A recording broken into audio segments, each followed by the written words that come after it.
নমস্কার বন্ধুরা, সুতোপার হেসেলে আপনাদের সবাইকে স্বাগত জানাচ্ছি। আমি আজকে অসম্ভব মজাদার একটা বেগুন ভর্তার রেসিপি আপনাদের সঙ্গে শেয়ার করব। কোনো রকম পোড়ানো ঝামেলা ছাড়াই এই মজাদার বেগুন ভর্তার রেসিপিটা আপনারা খুব সহজেই বাড়িতে বানিয়ে ফেলতে পারবেন। গরম গরম ভাতের সঙ্গে এই বেগুন ভর্তা তো খেতে ভালো লাগবেই, তাছাড়াও রুটির সঙ্গেও আপনারা ডিনারে এই বেগুন ভর্তাটা খেয়ে দেখতে পারেন, দেখবেন দারুণ মজাদার লাগে। তাহলে চলুন আমার আজকের ভিডিওতে বেগুন ভর্তা রেসিপিটা দেখে নেওয়া যাক।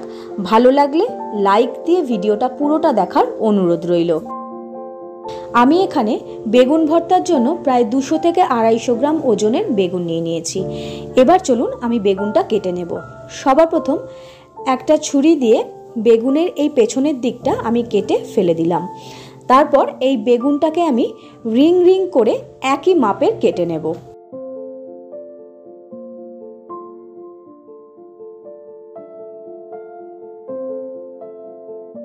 ঠিক একই রকম মাপে আপনারা সবটা বেগুন কেটে নেবেন। আমি বেগুনটার সামনের দিকটা আর পেছনের দিকটা কিছুটা নিলাম না। এবার বেগুনটা আমি একটা কাচের বাটির মধ্যে দেখুন নিয়ে নিয়েছি। এবার বেগুনটার মধ্যে 1 চামচ নুন, 1 চামচ চিনি, হাফ চামচ গুঁড়ো হলুদ আর হাফ চামচের একটু কম লাল লঙ্কার গুঁড়ো দিয়ে খুব ভালো করে আমি বেগুনটাকে মাখিয়ে নিয়ে 10 মিনিটের জন্য ম্যারিনেট করে রেখে দেব। এবার চলে যাব পরবর্তী স্টেপে। এখানে বেগুনটাকে আমি 10 মিনিটের জন্য নুন, চিনি, লঙ্কার গুঁড়ো আর হলুদ দিয়ে ম্যারিনেট করে রেখেছিলাম। এখানে আমি কিছু ফ্রেশ ধনেপাতা কুচিয়ে নিয়েছি, একটা বড় সাইজের পেঁয়াজ দেখুন এরকম পাতলা পাতলা স্লাইস করে কেটে নিয়েছি, একটা বড় সাইজের টমেটো অর্ধেক করে নিয়ে নিয়েছি, আর এখানে আমি কিছু রসুন নিয়ে নিয়েছি, আর দেখুন 4টে শুকনো লঙ্কা নিয়েছি। এখানে বেগুন ভর্তার জন্য আমি গ্যাসের ওপর একটা ননস্টিকের তাওয়া বসিয়ে নিয়েছি। গ্যাসের ফ্লেম লো রেখেই আমি তাওয়াটা গরম করে নিয়েছি। এবার এই তাওয়ার মধ্যে 1.5 চামচের মতো সর্ষের তেল দিয়ে দিলাম। সর্ষের তেলটা একটু গরম হলে আমি পুরোটা তাওয়ার মধ্যে এটা একটা ব্রাশ দিয়ে বা যে কোনো হাতা বা খুন্তি দিয়ে আপনারা ভালো করে মাখিয়ে নেবেন। আমিও দেখুন তাই করেছি। এবার সর্ষের তেলটা দেওয়ার পর তাওয়াটা গরম হয়ে গেলে ম্যারিনেট করে রাখা বেগুনগুলো আমি একটা একটা করে তাওয়ার মধ্যে সুন্দর করে সাজিয়ে দিলাম। আর এই সময় গ্যাসের ফ্লেমটা কিন্তু একদম লো অবস্থাতে থাকবে। বেগুনগুলো দিয়ে আমি যে টমেটোটা অর্ধেক করে রেখেছিলাম সেটাও দেখুন চাটুর একটা সাইডে দিয়ে দিলাম।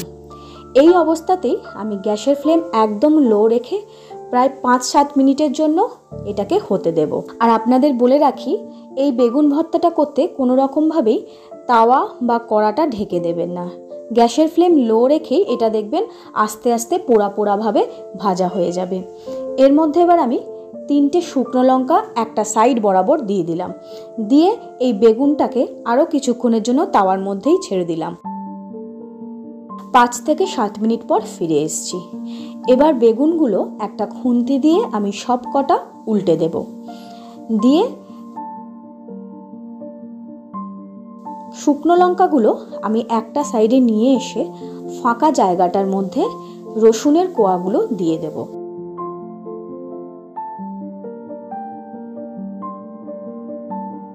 দেখলে বুঝতেই পাচ্ছেন বেগুনটার কিন্তু যে সাইডটা আমি উল্টে দিয়েছি সেটা দেখুন হালকা লালচে রং চলে এসছে।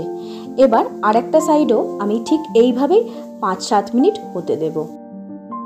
প্রায় 5 থেকে 7 মিনিট পর ফিরে এসে সবকটা বেগুন আমি খুন্তি দিয়ে একবার করে উল্টে দিলাম।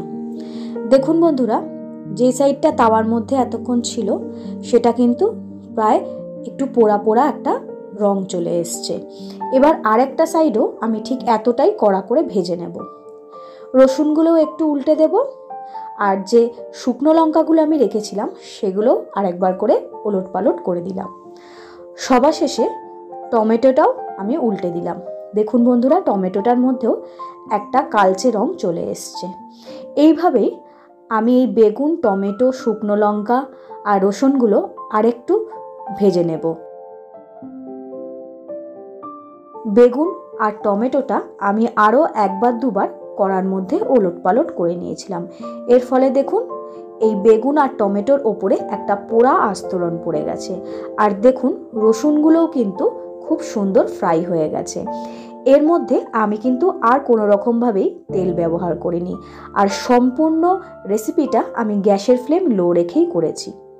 এবার বেগুনগুলো আমি একটা একটা করে তুলে একটা প্লেটের মধ্যে নিয়ে নেব, আর রসুনগুলো আমি সবকটা তাওয়ার থেকে তুলে নেব, আর শুকনো লঙ্কাগুলোও তুলে নেব।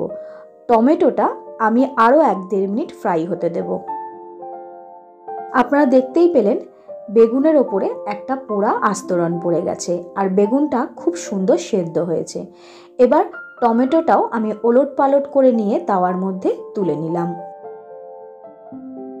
এবার এই সবটা উপকরণ 4-5 মিনিট একটু ঠান্ডা করে নিয়ে চলে যাচ্ছি পরের স্টেপে। এখানে ভর্তাটা আমি মেখে নেব। তার জন্য যে প্লেটের মধ্যে আমি বেগুন, টমেটো, রসুন, শুকনো লঙ্কা এগুলো নিয়েছি, সবার প্রথম বেগুনের খোসাগুলো আমি একটা একটা করে ছাড়িয়ে নিলাম। দেখতেই পেলেন বেগুনের খোসাগুলো আমি খুব সুন্দর করে ছাড়িয়ে নিয়েছি। এবার টমেটোর থেকেও খোসাটা আমি ছাড়িয়ে নেব। এখানে বেগুন আর টমেটোর খোসাটা ছাড়িয়ে নেওয়া হয়ে গেছে। এবার তাওয়ার মধ্যে আমি যে শুকনো লঙ্কাটা ফ্রাই করে নিয়েছিলাম, সেই শুকনো লঙ্কাগুলো ঠিক এইভাবে আমি ভেঙে নিলাম।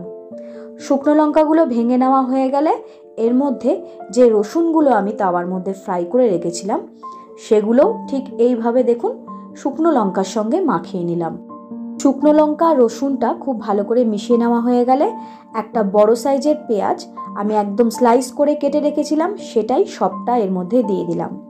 তারপর পেঁয়াজটা আমি শুকনো লঙ্কা রসুনের সঙ্গে খুব ভালো করে একটু হাত দিয়ে চটকে মেখে নেব। পেঁয়াজটা খুব ভালো করে মাখা হয়ে গেলে এর মধ্যে 1/2 চামচ নুন দিয়ে দিলাম। নুনটা আপনারা পরিমাণ বুঝেই দেবেন। আমি যেহেতু ম্যারিনেট করার সময় নুন দিয়েছিলাম, সেই জন্য যতটা পরিমাণে লাগলো ঠিক ততটাই দিলাম। তারপর সবটা আরেকবার খুব ভালো করে আমি মেখে নিয়ে এর মধ্যে বেগুন আর টমেটো পোড়াটা দিয়ে দেব।